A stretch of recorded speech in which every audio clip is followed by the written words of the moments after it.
कहते हैं कि जब सपने बड़े होते हैं तो हौसला भी उतना ही बड़ा रखना पड़ता है, क्योंकि सपनों को चेज करने की राह में कई बार हम असफल होते हैं, कई बार गिरते हैं और कई बार हमें लगता है कि यार अब तो नहीं हो पाएगा। लेकिन ये हमारा हौसला ही होता है जो हमें दोबारा से ऊर्जा देता है ताकि हम खड़े हो और अपने सपने तक पहुंच जाए। इन लाइंस को चरितार्थ करती है प्रवीण कुमार की कहानी। प्रवीण कुमार ने बीपीएससी की परीक्षा में 45 रैंक हासिल किया है और वो अपने घर के पहले एसडीएम बन गए हैं। लेकिन उनका ये जो सफर है वो इतना भी आसान नहीं था। तमाम आर्थिक चुनौतियां, तमाम परेशानियां आई, लेकिन क्योंकि उनके सपने बड़े थे तो उन्होंने अपना हौसला भी बड़ा रखा था। तो वो बस सारी असफलताओं को मात देते चले गए, सारी परेशानियों को पीछे छोड़ते गए और फाइनली आज वो एसडीएम बन गए हैं।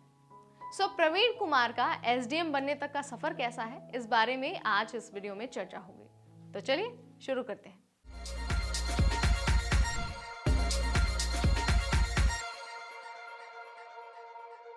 हाय, मेरा नाम है नेहा और आप देख रहे हैं एनबीटी टेक। हाल ही में 67th बीपीएससी का रिजल्ट अनाउंस हो गया और करीब 800 उम्मीदवार सफल घोषित किए गए। उन्हीं उम्मीदवारों में से एक है प्रवीण कुमार। इस बार उन्हें 45 रैंक मिली है और फाइनली उन्हें एसडीएम का पद अलॉट कर दिया गया है।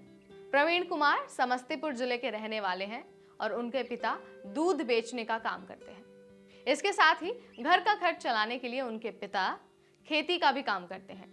प्रवीण कुमार हमेशा से ही एक ब्रिलियंट स्टूडेंट रहे हैं और जब वो क्लास 10th में थे उन्होंने तभी सोच लिया था कि उन्हें तो अधिकारी बनना है। उनकी स्कूली पढ़ाई गांव में ही पूरी हुई और 2014 में उन्होंने अपनी 12वीं की परीक्षा पास कर ली। 12वीं पास करने के बाद वो दिल्ली यूनिवर्सिटी अपनी ग्रेजुएशन के लिए चले गए। चूंकि प्रवीण पढ़ने में काफ़ी अच्छे थे और उनकी रुचि हमेशा से स्टडीज़ में थी, यही कारण था कि उन्होंने ग्रेजुएशन करने के बाद भी अपनी पढ़ाई को रोकी नहीं, जारी रखा और 2019 में एमए भी कर लिया।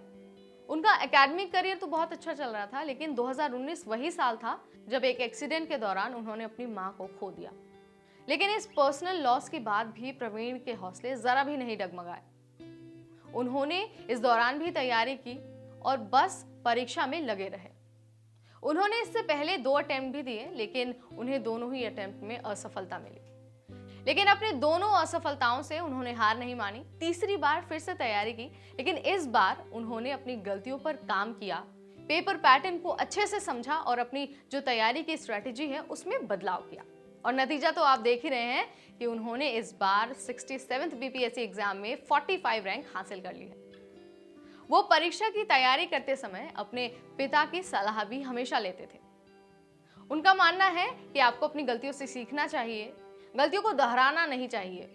आपको देखना पड़ेगा कि आप कहाँ पर लैग कर रहे हैं, कहाँ पर आपकी मिस्टेक हो रही है, कौन कौन से आपके वीक एरियाज हैं, और आप अगर उन सभी चीज़ों पर फोकस करके तैयारी अच्छे से करेंगे तो सफलता आपको ज़रूर मिलेगी। प्रवीण की आर्थिक स्थिति इतनी अच्छी नहीं है, उन्हें पर्सनल लॉस भी हुआ, लेकिन बावजूद इसके वो टूटे नहीं, वो घबराए नहीं और अपनी तैयारी में अपने लक्ष्य की ओर आगे बढ़ते रहे, क्योंकि उनके हौसले मजबूत थे।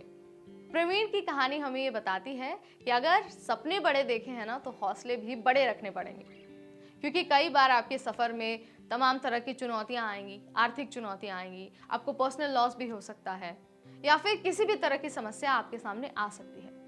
लेकिन आपको घबराना नहीं है, आपको डरना नहीं है और आपको अपनी तैयारी में लगे रहना है। क्या होगा, ज़्यादा से ज़्यादा आप असफल ही तो होंगे, लेकिन यहाँ पर भी आपको अपने असफलताओं से सीखना होगा, गलतियों को दोहराने से बचना होगा। अगर आप ये तमाम चीज़ें करेंगे ना, सो फॉर श्योर आपको आपकी मंजिल मिल ही जाएगी। इन वर्ड्स के साथ हम इस वीडियो को एंड करते हैं। अगर आपको ऐसी वीडियोस और देखनी है तो आज ही सब्सक्राइब करिए हमारा चैनल। इस वीडियो में इतना ही, तब तक मुझे यानी नेहा को दीजिए इजाजत। Stay tuned to NBT take.